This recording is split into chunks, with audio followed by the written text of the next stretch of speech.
Okie Bluebirds, Niitaniko Cutjaw, and welcome back to my channel. So it's that time again in the U.S. when citizens are encouraged to go out and vote, allegedly in order to have their voices heard and participate in the democratic system of election. And I thought, what better time to put this video out than right around Election Day? Now, regardless of whether or not you've actually voted or if you believe in the system or not, this video applies to all people, but especially Native Americans and Black people. Of course, the bulk of this conversation will be in relation to Native Americans, but I will be occasionally referencing Black people throughout this video. I mention Black people fairly often in my videos just because I feel that, to an extent, Native Americans and Black Americans are two halves of the same coin. Although it's true that we are indeed two different ethnic groups and have unique challenges in relation to white supremacy, we also share similar struggles in having been terrorized for centuries by this same race.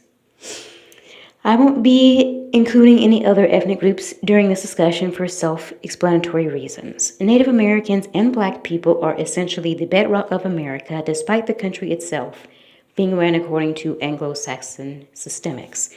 Of course, though, North America is ultimately Native American property. And to remind you of just how ridiculous the voting system is here in America, it's taking over a full 48 hours to calculate the votes for who's going to be the president. Beyond anything that I could say, that alone should be proof to the entire world that the voting system is rigged, because there's absolutely no way it should be taking that long with all this fancy technology in existence. But this argument isn't just for voting time, but is instead applies to the general concept of voting in America. But before we discuss this topic further, I would like to invite you to join the Bluebird family if you haven't already. If you're new to my channel, I predominantly discuss issues that impact the Native American community, as well as general social topics that impact everyone. So if you're interested in gaining true, complete knowledge of Native Americans and Indigenous people as a whole, you are encouraged to like, subscribe, and comment. Follow me on my other social media, including Twitter and Instagram. Visit my blog site, link in the description. Also, if you would like to support this channel further, you may do so by becoming a patron through Patreon for as low as $2 per month. By becoming a patron, you'll receive access to exclusive content, including polls, quizzes, exclusive videos, early videos, media reviews, and even excerpts from my first upcoming novel series, Saints of a Warriors Class. You can start at any time and cancel at any time. If you are unable to become a patron, it's understood, but any support towards this channel, both physically and in spirit, is greatly appreciated. So, democracy is a concept that can infer many things: freedom of religion, freedom of speech, the right to vote. Now, if you live in America, you already understand that democracy in this nation is a vague, conditional concept, because there is no real freedom of speech or religion, and there certainly isn't any such thing as true rights either. This is perhaps most evident when acknowledging how the United States government actually censors certain rhetoric that goes against its goals, how Muslims are often discriminated against simply from wearing a hijab, and how the lamentations of Native people are still being largely ignored.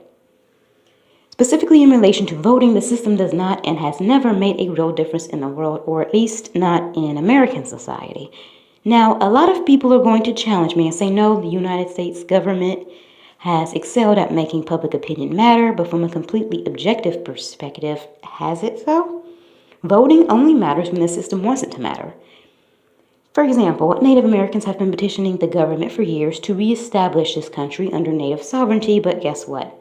The U.S. government has been ignoring these demands for centuries. If reattaining Native sovereignty was as simple as checking the box of a ballot, I wouldn't even be making this video right now. Changing the legal and social standards of America isn't as simplistic as a yay or nay for a certain political figure. For those who don't know, America is an oligarchy, not a democracy. An oligarchy is a political system in which the true voting power and social influence rests in the hands of a select few. What makes America an oligarchy, and when did America become one? Firstly, America has always been an oligarchy. Dating all the way back to Christopher Columbus and Carlos America, America was founded on native land by a select few individuals who used their social, political, financial, and religious standing to promote white dominance and colonization. Native Americans had their voices ignored as they were outside the oligarchy. Thusly, America is founded on centuries of oligarchies. So if America is actually an oligarchy, why would it pretend to be a democracy? Well, the jerks who founded America, aka the Founding Fathers, wanted the nation that they had forced into existence to somehow be superior to other nations. This mindset continued through the centuries and even exists today. The claims of America somehow being supposedly the greatest nation on earth, the land of the free and home of the brave, and a global superpower are all reflective of the persevering goal of a land that is as close to perfection as possible. The white supremacists who created America and established these untrue ideologies want their creation to be perceived as superior. And sadly, many Americans today go around acting as if the United States is actually superior to every other nation. Now, interestingly enough, democracy has been the ultimate goal of most countries. So if democratic countries are perceived to be superior and the American government wants the country to be superior, then they're going to push the narrative that America is a democracy. It's basically an extravagant mind game being played against the citizens of America, and sadly, it's a mind game that seems to have mostly worked. So here's where Black people come into the picture. During the Civil Rights Movement, multitudes of Black people fought and died for the right to vote. To them, being able to vote was seen as a massive milestone where the voices and needs of their community felt that Black people would be safer, happier, and more respected in a society where they had voting power. But even after receiving the right to vote, Black people still had to deal with white supremacy, as each vote cast by a Black person was only considered 2/3 an actual vote. And even when Black Americans' vote was counted the same way as their Caucasian counterparts, they were still being lynched, terrorized, and marginalized by those from the dominant culture. Honestly, the right to vote doesn't equate to anything if those in power refuse to acknowledge it. With all due respect to those who fought for the right to vote, this effort was ultimately in vain. I admire the decision of those civil rights activists and their dedication, who were willing to put their very lives on the line for the chance to vote, but God rest their souls, they shouldn't have fought for that. They should have fought for something better. Black people as a general collective fought for the right to vote instead of fighting for their reparations from slavery or anything that would have been far more beneficial. And yes, I know that Black social leaders from that time period all the way up to Johnny Cochran pushed for reparations, but it's a known fact that Black people as a whole group, both then and now, don't demand reparations in the same way that Native Americans demand sovereignty. Black people prioritizing the right to vote in a white supremacist system would be the equivalent of Native Americans protesting a decrease in taxes instead of rightful land ownership. And yes, Native Americans do pay taxes. Black people should look at the Black Lives Matter movement they had to create in order to see how public opinion is only deemed relevant when the American oligarchy chooses to let it matter. Despite everyone all over the world knowing how police officers have been casually killing Black people in the streets, the courts have acquitted almost all the police officers involved. That means that the rioting, organized protests, and actual evidence meant nothing in a court of law. And there are still so many Black people who feel like all they need to do is just vote for the best white supremacist who's doing nothing but feeding them lies anyway, in order to somehow end white supremacy. Some Native Americans out there, not a whole lot, but there are a few, actually believe this too. There are natives in this country who feel that all they need to do to combat the Caucasian establishment is to expertly utilize the legal system that Caucasians have created. But that's psychosis. I don't like using psychological terms, but there's almost no other term that could describe this belief. Caucasians aren't going to allow a system that they created on a land they took to be used against them. Come on now. Actually, using the legal system in any way as a melanated person of color in this country, even to make a necessary lawsuit, is a risk. But suing your landlord for breaking and entering is different from suing for sovereignty or reparations. The U.S. government will never allow its legal system, or your vote, to make Native American sovereignty and Black reparations become realized, which means that every time you vote, you're promoting a white supremacist system that will only acknowledge you if the oligarchy lets it be. Ultimately, the American voting system is ridiculous and has let millions of people down in various ways and to various extents.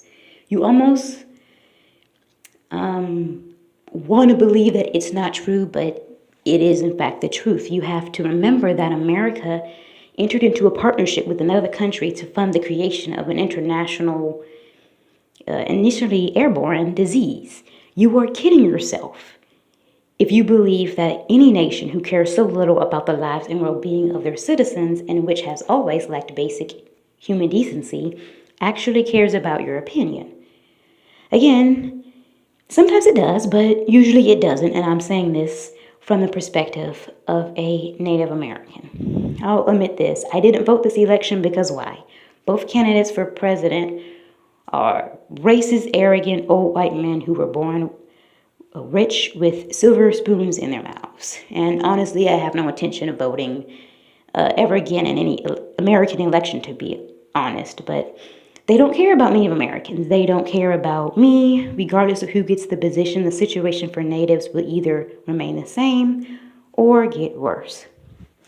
So a lot of people, after hearing all of this, may wonder exactly why the media always heavily pushes the public to vote. There is so much propaganda surrounding voting. Every other commercial saying vote, vote, vote. Well, the reason for this can be defined in one simple word: hope. The U.S. government wants its citizens to have hope in the system, to have hope in the possibility that they themselves can somehow whittle America into a better society. The U.S. government does not want people to know that their opinion is optional for the system to acknowledge. If people actually realized how conniving the government was, there would be more than likely be much more riots and protests going on. The government knows this, so it wants the citizens to feel powerful and influential. I typically don't like referencing mainstream American media for illustrative purposes, but there's this movie called The Hunger Games, and the basis of the plot is that there's a central government controlling 12 districts. These 12 districts must offer up male and female tributes each year to fight to the death in a televised event until only one remains. Well, in one scene, one of the creators of the game for that year is talking to the president, and the president tells the game maker that the hope of the citizens must be contained. The president was basically saying that causing the tributes to compete in such a way, rather than just rallying them up and shooting them all in the head, kept them mostly in line because it kept them looking forward to the possibilities of the future. This is the exact same strategy the government is using on the American citizens. Voting in America is just a social mechanism meant to contain the hope of the people. You want to know how we can make the system listen to us. Invest in the Blue Movement, information below. But what do you all think of the American voting system and how they treat Native Americans and Black Americans? Leave your thoughts in the comment section below. And with that being said, I'm Cut Jaw. This is the Bone Thread, and I'll see you all in the next video.